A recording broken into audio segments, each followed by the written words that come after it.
Hi, welcome to Far From Eden. It's my favorite day, Sunday.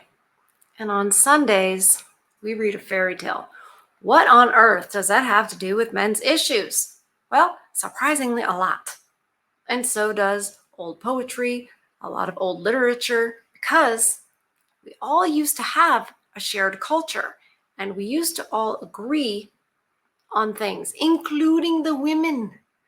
You know, it's not like, oh, men all agreed on this thing and they oppressed women and forced it on women. No. Yesterday's video, we talked about hierarchy and how a lot of women reject hierarchy, the idea of it, because it sounds mean. It's not very nice. You know, that's fine. You can talk about things not being nice when you're dealing with children, not hierarchy, because hierarchy is a truth. You wouldn't want to say that to them. But denying truth because it's not nice and just assuming that it must be a certain way because men have like constructed this to oppress us because they're tyrants, and it's just not true. So, and we used to know that because that was before we were all indoctrinated. And so we go back to before the mass indoctrination and the mass propaganda. Thank you, Edward Bernays. To before. The Grimm brothers traveled through Europe collecting these stories that people used to teach their values and to teach truth to their children, so that their children would grow up. This is so like foreign to us nowadays. So that their children would grow up and become productive people of, not productive for the state, productive for the family, productive and, you know, have good character. That mattered to them. You know, this is before, you know, just hand them a tablet. Anyway, I have the book there and I love it. But in reading these fairy tales with you guys, I discovered it's not old enough. Not old enough. It's already, I mean, for its time, it was woke compared to the 1812 and 1815 versions of the stories as they were first written. This particular one, I do have the actual like book with the old tales in it. It's at the post office, but I have car situations, so we're still printing for this Sunday. Next Sunday should be out of the new book. I'm so excited. Anyway, so this one has been taken from the 1884 translation. So these were in the 1800s. I said 1812, 1815. That's my ignorance. I'm still very much learning. One of you called this literary archaeology, and I love that so much because it is. We're digging up artifacts and learning about our own culture. And it's not just a social construct, it's literally things that were true. This tale has been taken from the 1884 translation by Margaret Hunt of the definitive 1857 edition of so there was one published in 1857. See, 1812, 1857, all before we can say there were levels of feminism, but the Seneca Falls Convention, where the feminists presented the, what was it? The Declaration of Independence from Men. They really had that. I have a video where, I don't remember what the video is called, but I have a video where I go over that ridiculous thing. So it was before that. Yep. I'm just making sure there's nothing else. So it was translated from the original German. So excited. Today's fairy tale is, well, it's not even written on here. Oh, yes, it is. I can't read. The three children of fortune. Okay. A father once called his three sons before him, and he gave to the first, and I'm going to use the word rooster, first a rooster, to the second a scythe, and to the third a cat. I am already aged, said he. My death is nigh, and I have wished to take thought for you before my end. Money I have not, and what I now give you seems of little worth, but all depends on your making a sensible use of it. Only seek out a country where such things are still unknown, and your fortune is made. I love that he's already imparting to his sons to go out and do this. We don't have, in this culture right now, we are not placing the emphasis as we should on fathers and how they teach their sons and train their sons up to be men. As men, no one's coming to rescue you. It's just the truth of it. So it would be good to read this to sons and daughters so they can understand the difference and they can value the men. After the father's death, the eldest went away with his rooster. But wherever he came, the rooster was already known. In the towns, he saw him from a long distance, sitting upon the steeples and turning round with the wind. Right? The wind, right? Around with the wind. And in the villages, he heard more than one crowing. No one would show any wonder at the creature, so that it did not look as if he would make his fortune by it. At last, however, when it was morning or evening, but at night, if they did not sleep through it, not one of them knew how to find out the time. At last, however, it did not flow. Yeah, that's right. This is the right page. That's right. At last, however, when it was morning or evening, but at night, if they did not sleep through it, not one of them knew how to find out the time. I don't know why that sounds like that. Look, said he, what a proud creature. It has a ruby red crown upon its head and wears spurs like a knight. It calls you 3 times during the night at fixed hours, and when it calls for the last time, the sun soon rises. But if it crows by broad daylight, then take notice, for there will certainly be a change of weather. People were well pleased. For a whole night they did not sleep, and listened with great delight as the rooster at 2, 4, and 6 o'clock loudly and clearly proclaimed the time. They asked if the creature were for sale and how much he wanted for it. About as much gold as a donkey can carry, answered he. A ridiculously small price for such a precious creature, they cried unanimously, and willingly gave him what he had asked. When he came home with his wealth, his brothers were astonished, and the second said, well, I will go forth and see whether I cannot get rid of my scythe as profitably. But did not look as if he would, for laborers met him everywhere, and they had scythes upon their shoulders as well as he. At last, however, he chanced upon an island where the people knew nothing of scythes. When the corn was ripe there, they took cannon out to the field and shot it down. Wow. Now this was rather an uncertain affair. Many shot right over it.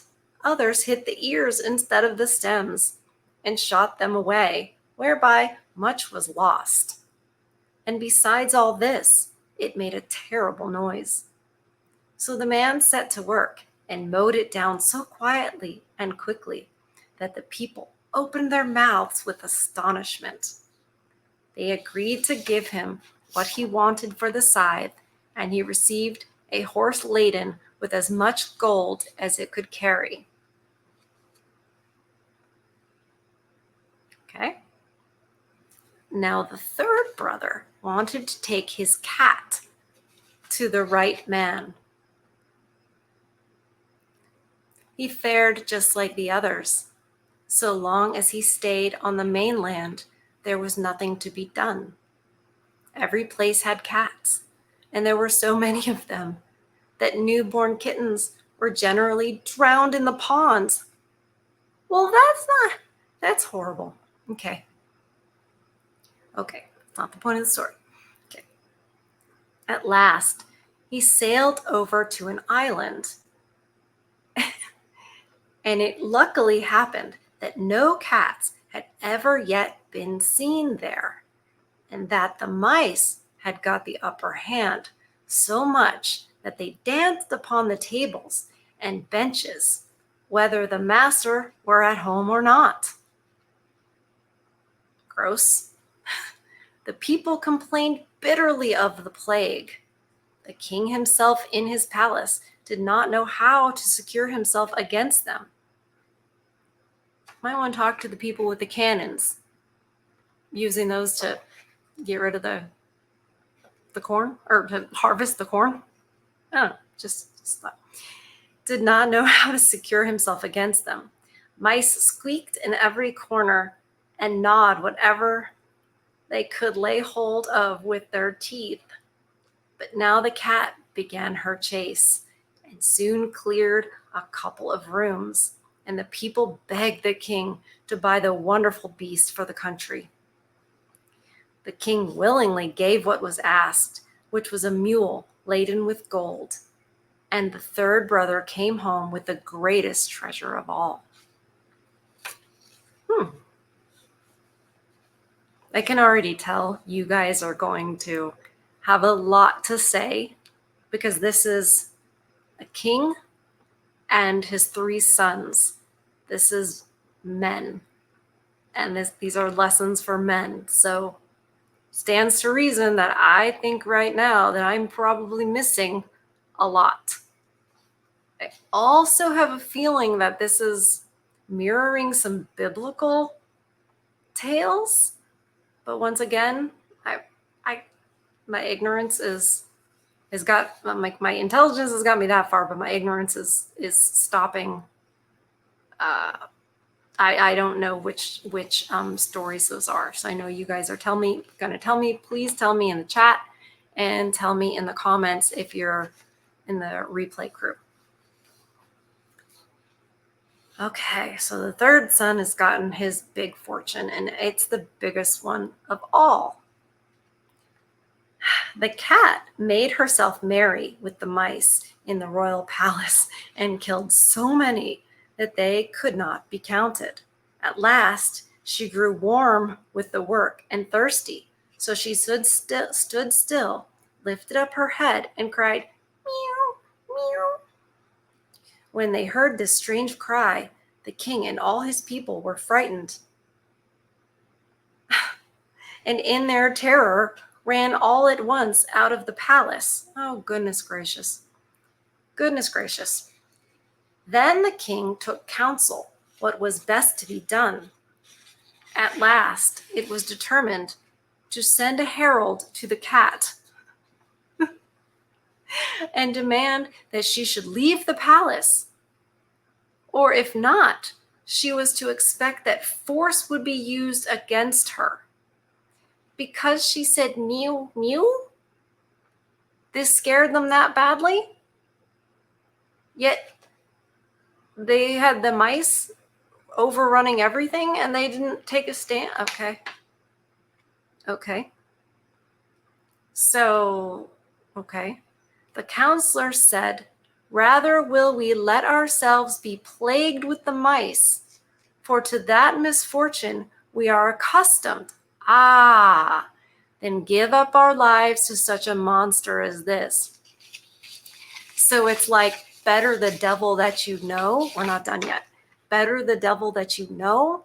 But the Mew Mew, she just wants some water. Okay. A noble youth, therefore, was sent to ask the cat whether she would peaceably quit the castle. But the cat, whose thirst had become still greater, merely answered, "Mew, mew." The youth understood her to say, "Most certainly not, most certainly not."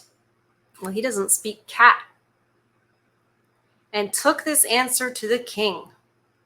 Communication breakdown. And assuming that they know. This is so ignorant. Most certainly not, most certainly not. And took this answer to the king.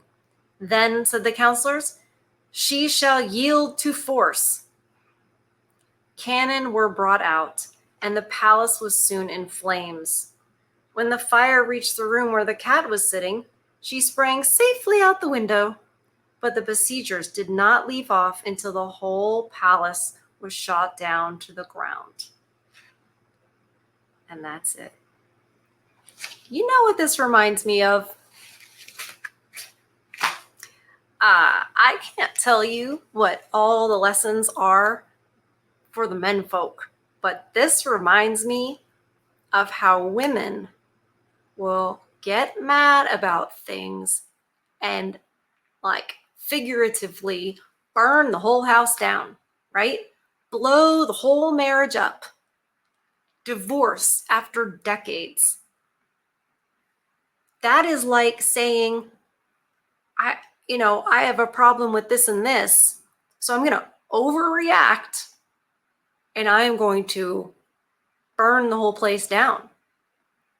Reading this, everybody can tell that is dumb, that is ignorant, that is having no sense of the bigger picture. They didn't do this with the mice, did they? And the mice were way more of a problem. The cat is not a problem. And I'm glad she's safe because I was concerned. It doesn't solve your problem. It makes a worse one. And oftentimes, this reminds me of the story we did Thursday when we covered the men only video of that 53-year-old woman. And I don't know how long I'll keep bringing her up, but she's just such a great example. That 53-year-old woman who blew up her marriage after 24 years and then kept talking about being in the streets. I mean, she literally used that phrase. And, I would ask, if I ever got the chance to ask her, I would ask her, what was so bad? What was so bad that getting divorced, hurting your husband, hurting your children, and then being in the streets and then ending up alone, because we all know that's the end of the story. How is this better? How is this not just burning the whole place down and ending up in a worse situation? Yeah, they get their egos fed a little bit if they go online and they get interest from thirsty men who only want them for one thing, because a man of good character is not going to accept them at that point because they've already destroyed a marriage and they have no loyalty, etc. They think that that's going to be like the dopamine hits they're going to get, but that will wear out. They will hit the wall. They will get to a point where that's not even happening. Then what? Then you realize, oh, we've burned the whole castle down. For what? For what? Right?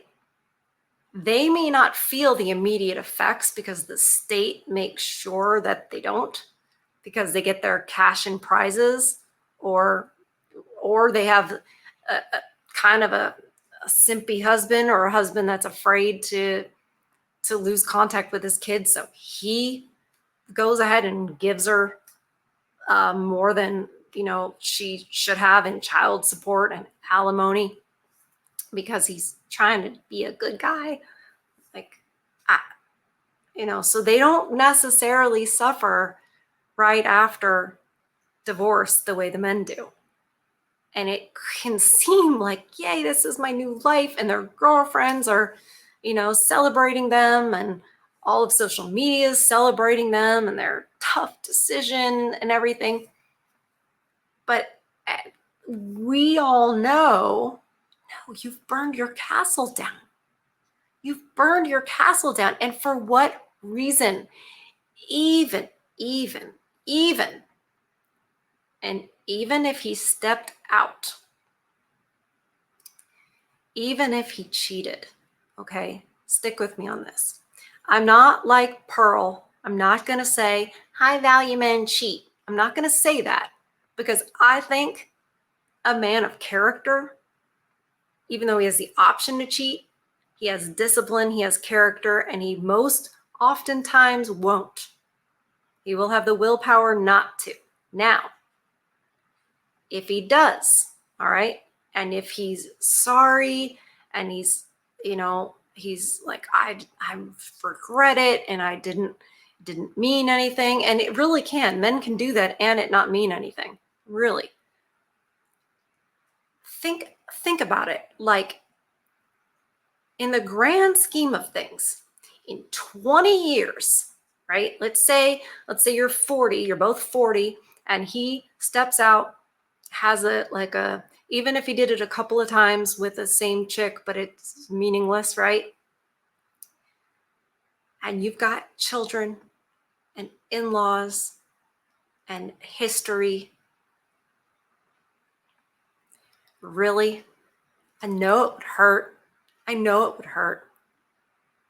But in the grand scheme of things, in 20 years, when you're 60, and health problems start, and different challenges in life come, do you really want to do that on your own? Because this idea that women think, this is why they jump ship. Women think they're going to go and find their true love, because this guy must not be their true love, because if he were, he wouldn't have done that. This is not Disney.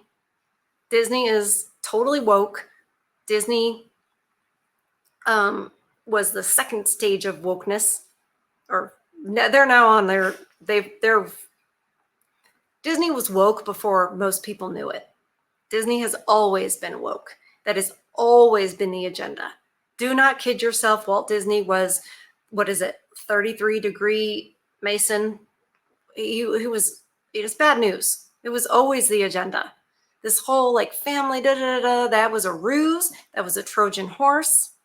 It's not true. They were already changing the Grimm brother fairy tale book stories to be woke, and now they're reinventing those stories, and that's when everybody's freaking out. But they were always woke. They're just getting woker.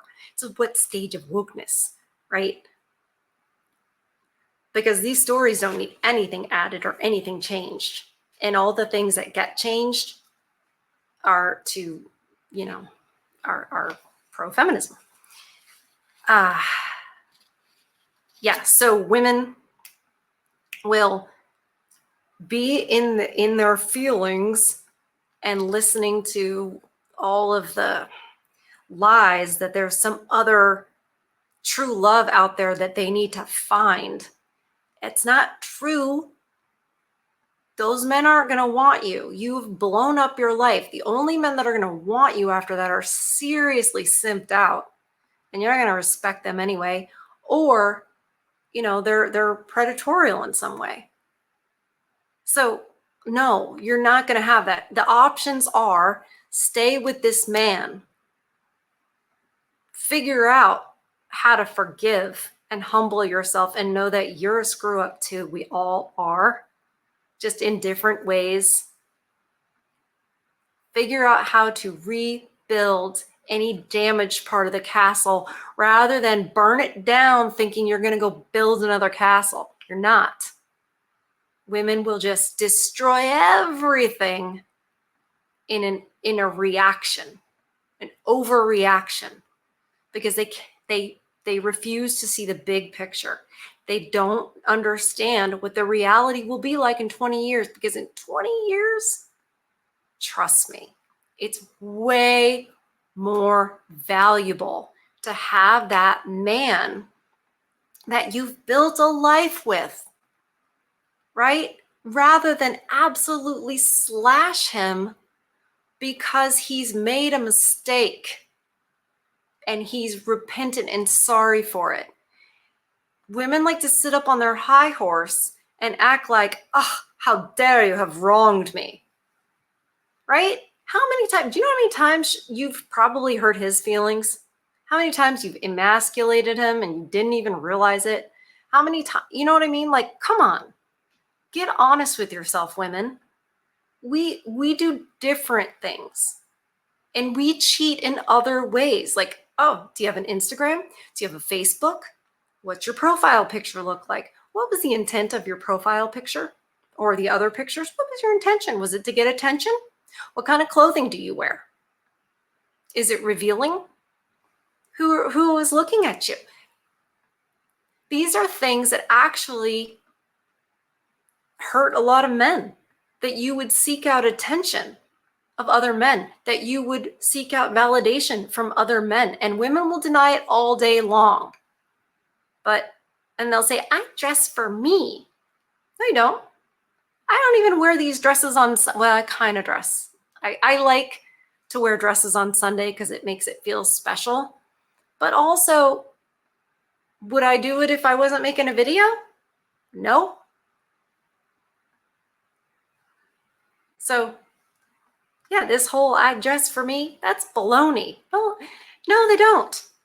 When they're dressed in sweats and they're comfy, that's when they dress for themselves. It's a lie that they dress for themselves. But anyway, do I put makeup on when I'm not going to make a video and I'm not going anywhere? No. Why would I do that? So, yeah, women will burn the whole castle down because the cat said, meow, meow. It was a misunderstanding.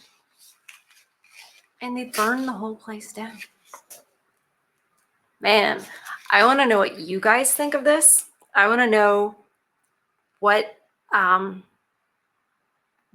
all you got from it. If there's more than what I saw, it's like I said, I'm a woman and I can only think with the woman brain. I've learned more how you guys think and how you see the world, but I want to remain humble in that, because I definitely don't want to get to the point where, like, I know what men think. Oh my gosh, that's obnoxious.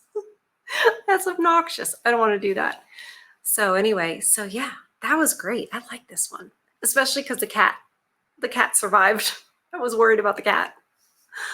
Oh, you guys, it's great. I love Sundays. Like this video, please hit the like button. Please share it. Let this video do well on YouTube. Our last fairy tale did so well. I was so proud of it. I love these lessons and these stories. They're so valuable. We need more of this. We need to bring back all the goodness that we've lost, right? Because we had it. We had this stuff figured out. They're trying, the state is trying to dismantle it. Dismantle the family, dismantle the culture, dismantle Christendom. It's a war on Christendom. And these fairy tales from Germany, kind of important. So I love reading these with you guys. Please protect your peace. Please feed your souls. I just fed mine reading this with you guys. I love you guys, and I'll see you on the next one. Bye.